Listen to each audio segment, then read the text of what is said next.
Hey there. The most important aspect of being the US president is hiring people. Sure, there are other things that are worth having, like dignity, the ability to tell the truth, or sound sane on camera. Those are nice things to have, but fundamentally, the job is about assembling a team that can move the world's most expensive, most powerful, and most complicated organization, the US government. When Donald Trump was elected, he promised to find the best people to do this. Unfortunately, he hasn't. In fact, he's found some of the worst people. That is, when he could find anybody at all who was willing to work for him.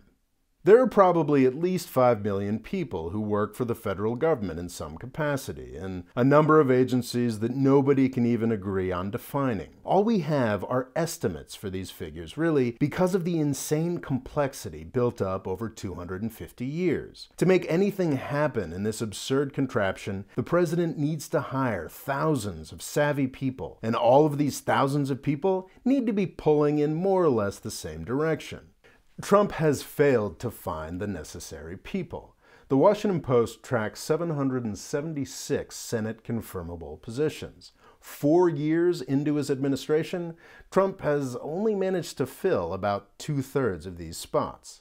Trump supporters have a series of excuses for this. They claim that some of these jobs aren't filled for principled small government reasons. That's ridiculous. To shrink government, you need to hire executives to fire people. But by failing to fill these positions, Trump has created leaderless agencies full of well-paid bureaucrats and contractors doing what they were doing before, if they are doing anything at all.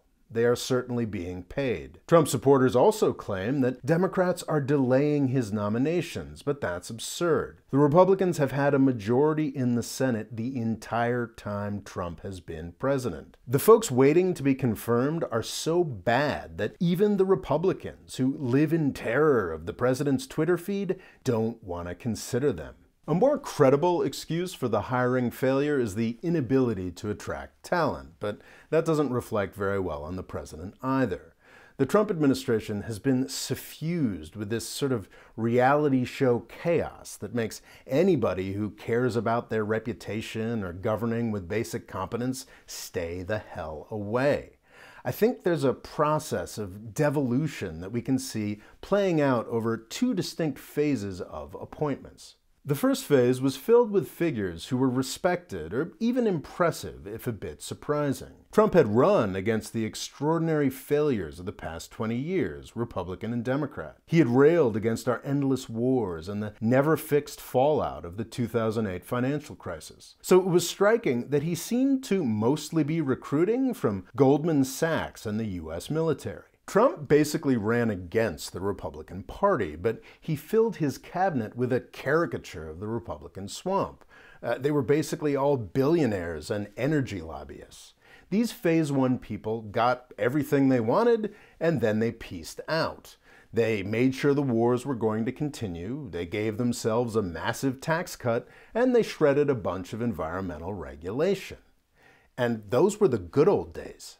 As bad as the Phase 1 folks were, in Phase 2 things got worse. Mattis, the war-happy Secretary of Defense, was replaced by a series of representatives directly from Boeing and Raytheon, 2 of our biggest defense contractors. Tillerson, a disastrously bad Secretary of State, who at least knew a lot of powerful people from his time running Exxon, was replaced by Mike Pompeo, a guy dumb enough to fail at being a defense contractor who seems to aspire to be a talk radio host instead of the nation's top diplomat. I could go on, but I won't. Over the past year or so, Trump seems to have given up. Many important posts are filled by unconfirmable thugs whose extended terms as acting heads of agencies are plainly illegal. In a very real sense, we don't actually have a government anymore.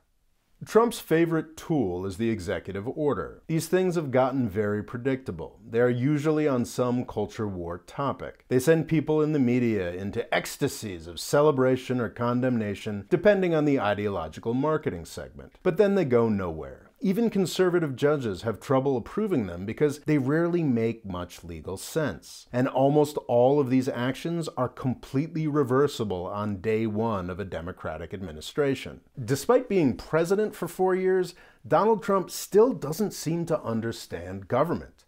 Government is laws, and government is people. And the Trump administration has been too lazy and chaotic to figure out either. I really don't want to see what another 4 years of this garbage might bring.